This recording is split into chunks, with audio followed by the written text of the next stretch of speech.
अम्मी, अम्मी गजब हो जाएगा। आप प्लीज सानिया को खुद जाके उसके घर छोड़ आए। लेकिन हुआ क्या? आप समझ क्यों नहीं रही हैं?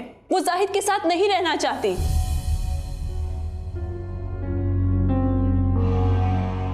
हाँ, मेरे साथ।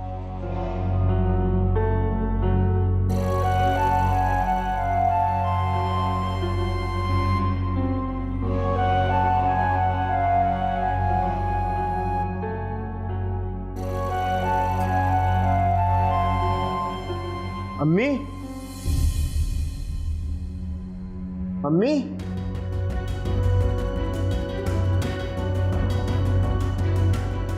अम्मी। सलमान, सलमान, खुदा के लिए जाकर देखो, देखो जाकर सानिया कहाँ है। हाँ देखता हूँ सर। एक बात बताइए, वो रात में बातें किससे करती है? मैं तुमसे क्या बात कर रही हूँ और तुम उसके ऊपर इल्जाम लगाना शुरू हो गए हो। इल्जाम नहीं लगा रहा हूँ, मैं सोच रहा था कि एक लफ्ज भी अपनी बहन के खिलाफ मत कहना। वो जबान दराज है, बुरी है, मैं मानती हूँ, लेकिन उसने अपनी माँ का दूध पिया है। किस जमाने की बातें कर रही हैं आप? अब वो जमाने नहीं रहे कि लोग अपनी माँ की दूध की लाज रख लें। ठीक है, ठीक है, मत देखो तुम, मैं खुद देख लूंगी कि मेरी बेटी कहाँ है। अरे कहाँ जाएंगी आप? बहुत हैरत हो रही है मुझे तुम पर, बहुत हैरत।